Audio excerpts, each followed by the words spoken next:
For me, it's very important along this journey that we sort out in our heads, in our minds and in our hearts what it is that we're seeking to get out of this spiritual journey. Are we escaping something in our lives, perhaps? Or are we doing the spiritual journey because we know we'll get what we want at the end of it, meaning manifestations?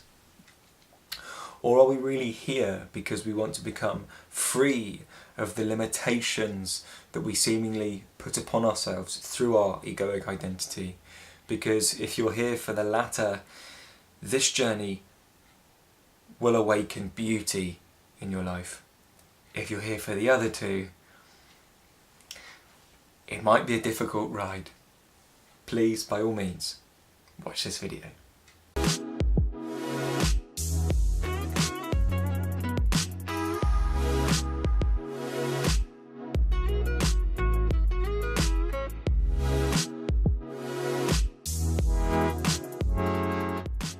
It's really important on this journey, and it's exciting for me to do videos on manifestations and videos on the more trivial matters like astral projection, and though they're all real, and though when you stick to this journey you will experience those things, we need to come down to really fundamentally what the intention is that you are having as you bring yourself into this journey. Is your intention to become a spiritual person so that you get something back from life? For example, I'm going to become a spiritual person because I know that it will align my chakras, I know that it will increase my vibration, and because of that I will attract abundance into my life. You can come into it with that intention and you'll likely get what you're looking for, but you're going to take a very hard route around getting there. The spiritual journey is not here for those things. We're becoming a good person for the thrill and the joy of becoming a good person. We're not here to be modern day Pharisees and come in with huge amounts of pride and be a good person so that the whole world sees that I'm a good person. We're not doing it for credit. The only credit that we're going to get is from ourselves.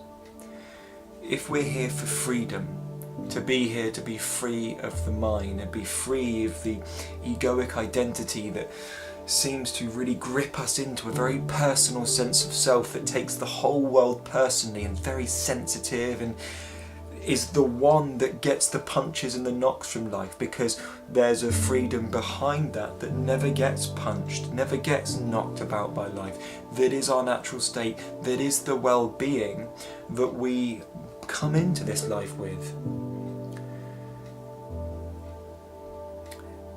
The important thing for me is it doesn't matter what happens to you in this life. It doesn't matter what external things happen, because we all know life can be very cruel, especially to people who are on this journey, because life needs to make you strong and needs to make you perhaps feel pain darker than probably anybody else that you know is feeling pain. But it's all for a good reason. When you feel this pain, this total darkness, this absolute blackout of light, you then can resonate with people in any situation that they're going through. And in that sense, you become a healer. You have done the work within yourself to clear the darkness, so that when you spot darkness in others, you can help. It doesn't matter what happens to you in this life. It doesn't matter what happens. It's about how you respond. It's about what you do with what happens.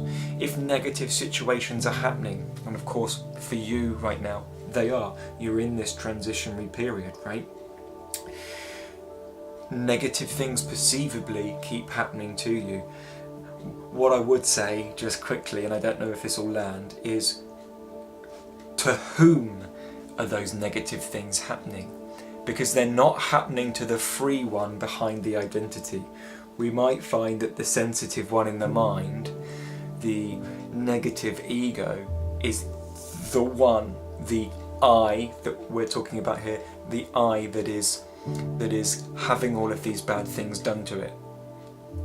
Because before we go to identity, or before we go to emotion, there's something unchanging behind it that is free of this world, literally. You know that. I'm sure if you don't at the moment, you will do the more time you spend on this channel. That is free of pain, free of grief, free of any of these worldly issues. It's not what happens to you that matters, it's how you respond to it. And that's usually the moment when everybody's mind goes, oh, but I want the life that I want to have all of these manifestations, and I want to have all of these things. And I say to you, it's very likely, it's not very likely, everything that you want and more will come to you. But first, life, if you're coming in with the manifestation mind, life is going to drag you through the mud. And I know this in my life. It is going to, because it can be cruel, crush you. And I had my, it sounds weird, doesn't it? I had my pride crushed. Pride absolutely crushed. But the reason that that happened was because as these things, negative, perceivably things are happening to you, it's actually life setting you free. If you have pride, that can breed sometimes a bit of an arrogance within you. If you have pride, like, oh, I don't need to rely on help from anyone, or I've got this, or I'm strong enough, and especially us blokes, we do this a lot. I've got this, I can survive out here on my own. And we're conditioned to be that way, and we're now conditioning you to be more human, right? We almost have to uncondition ourselves from the learning that we've received from the external world so that we become more human and less robotic. I can survive on my own. I'm a tough nut. I'm a bloke. Ugh. Or whatever it is for women. I'm sorry, I'm not a girl, I don't know. But I'm sure there's still pride. Perhaps it comes from the pride of the way you look, I don't know. But pride can lead to arrogance.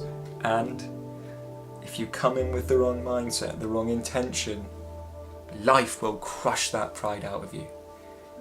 But remember, it doesn't matter what happens to you, it matters how you respond.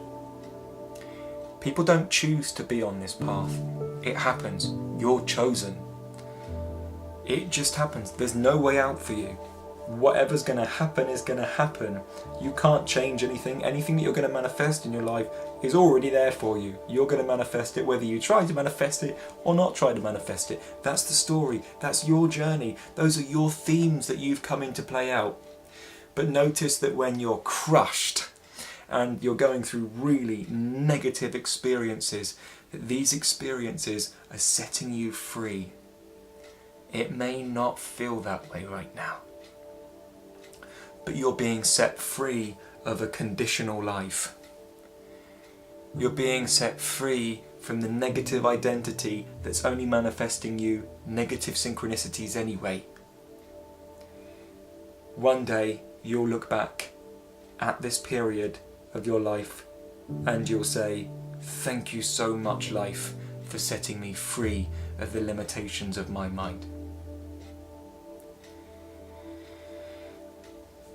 It's almost like, especially if you're on the Awakening Accelerator course, because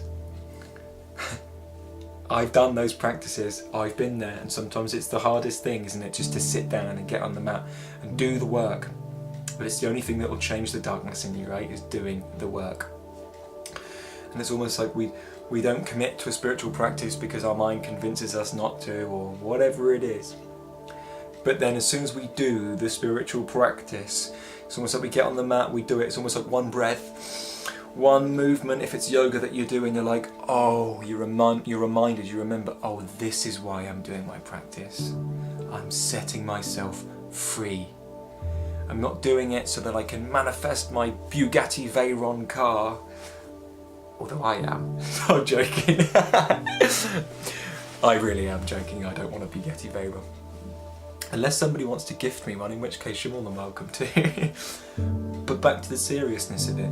We are here to set ourselves free. Freedom is our natural state before we get clogged up in the mind. And you'll know this.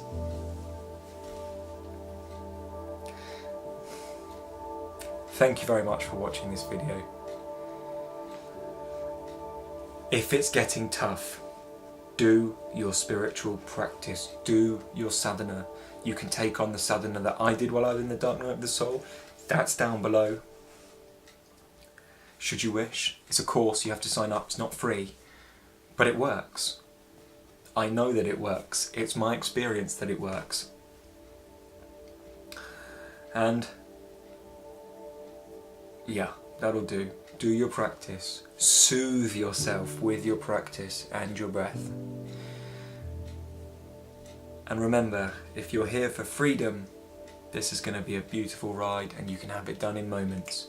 But if you're here to get something, to trick life with your ego into getting something from life, or controlling life into the way that you want it, it doesn't work that way. I think there's a nice saying actually that's like, if you want to make God laugh, tell him your plans for life. And it's true, we know that. But our plans for life are, I want to make my life comfortable for me, I want to go and explore and travel, and whilst those things will happen for you if you follow this path, they really will, you can't come in, you can come in with the intention that I want to manifest that, because you'll do that anyway. But if you stay with that pride or that arrogance in your mind that this is the way that life's going to be and I'm going to make it that way so I feel good, then you're going to have your pride crushed at some point. And what a blessing it is when it does happen, because it's setting you free. We don't need pride. Proud of what? Anything you get, anything you receive in life is a gift from life, right? How can you be proud of a gift from life? That doesn't make sense. It only makes sense if you're proud because there's a me in it. I did this. No, you didn't. You fooled yourself into thinking that you did with that negative identity. And it's not like life made a mistake with the negative identity. We have to taste this. We have to taste the pain of the mind so that we notice our inherent freedom as a reflection. Without it, we wouldn't grow. We wouldn't know our freedom. You don't know freedom unless you're not free, right? Anyway, I have a very exciting opportunity for you down below. Chakra rotation, by the time I upload this video, will be live and ready. You can sign up for it. It is, in essence, the beginnings of priming your spine for Kundalini. You will be therefore sensitizing your spine and sensitizing your chakras, and with consistent practice you will begin to feel your chakras as an energetic hub in your body. There are 6 in the body, 7 we could say, but we don't pay attention to that in chakra rotation. And that's free, you can sign up for that down below. And I think that'll do from me. Of course, if you wish, down below there's a free community for awakening souls, for people that are going through these experiences that they can't speak to their family or speak to their friends about. One day you'll be able to, trust me, but whilst you don't really know what's going on in yourself, right? And whilst you can't, let's put it this way, if you haven't connected your throat chakra up yet, then you perhaps can't speak in a way that's coherent for them to understand your experience. But that time will come, because it came for me, and you will be able to speak about this. But until that happens, down below there's a free community where you can get as weird and share anything you like down there, and that's great because we're all doing the same. Can I also say a big thank you to the people in that community. There's about 100 of us now, and everyone gets involved, everyone chips in, and I'm proud, for the right reasons, to be a part of that community. Thank you very much for watching, and have a great day.